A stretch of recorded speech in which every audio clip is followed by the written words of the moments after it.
Good greetings. I am now reading for day 24 of the Science of Mind textbook in 1 year. The first section is entitled Turn Entirely from the Condition. Behold thou my face forevermore. Look unto me and be ye saved, all the ends of the earth. That is, look up and not down. The reason a man has difficulty in throwing off some weakness of character while behaving in spirit implicitly and having faith that he is going to overcome his limitation is because he has not induced the necessary images in mind. If he had, he would have overcome his trouble. Thinking of his weakness keeps the image of it before him. We cannot be too insistent on this all important point in treating. We must turn entirely away from the condition, that is, turn entirely away from the condition. Disease and limitation are neither person, place, nor thing.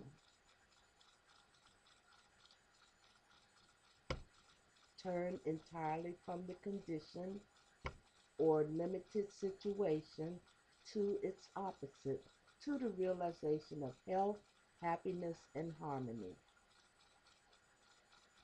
Spiritual treatment starts with perfect God, perfect man, and perfect being, which statement consciously removes any belief which denies such manifestation. The next section is entitled Look Only at What You Want. Neither look at that which you do not wish to experience.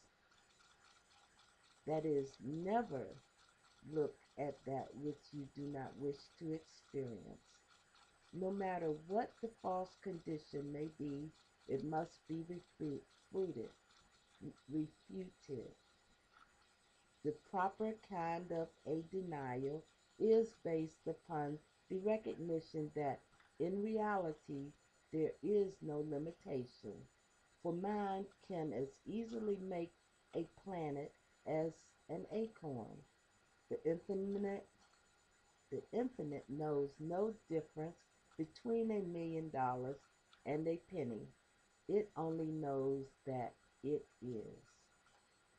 It is the consciousness back of the word that forms the word.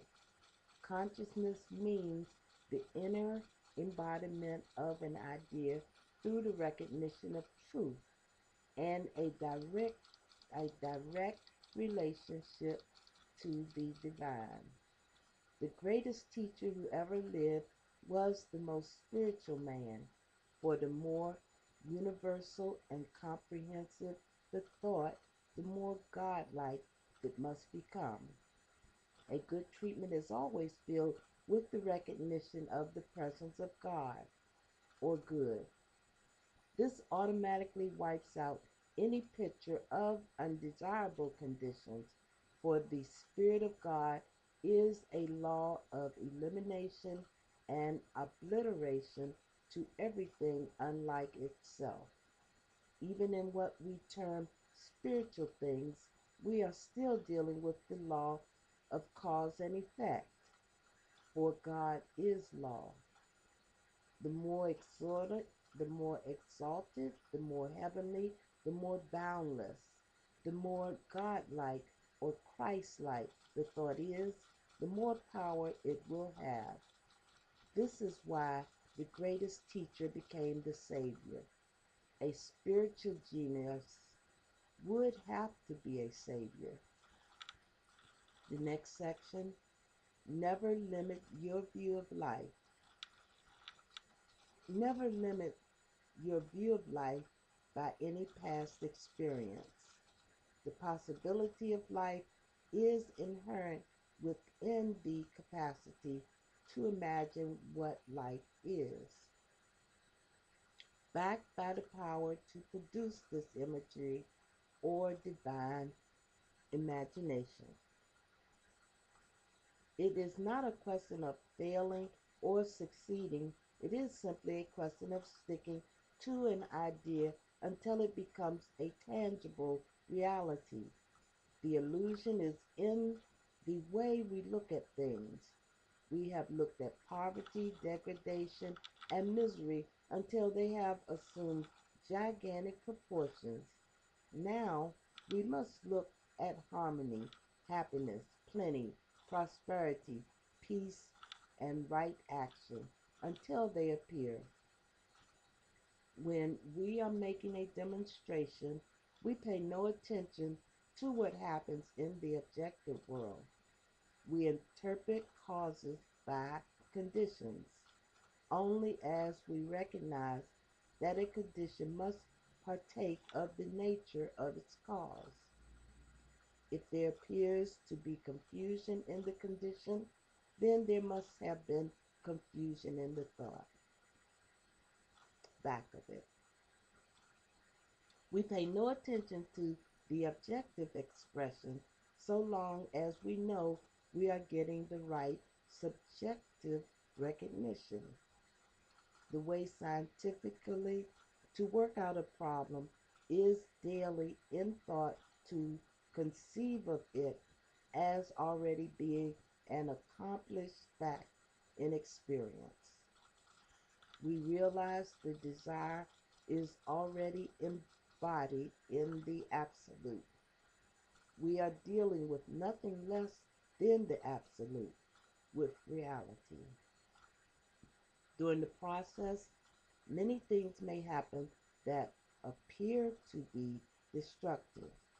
We may pass through good fortune and bad, but if we can move to the point where we are not disturbed by things, we have found the secret.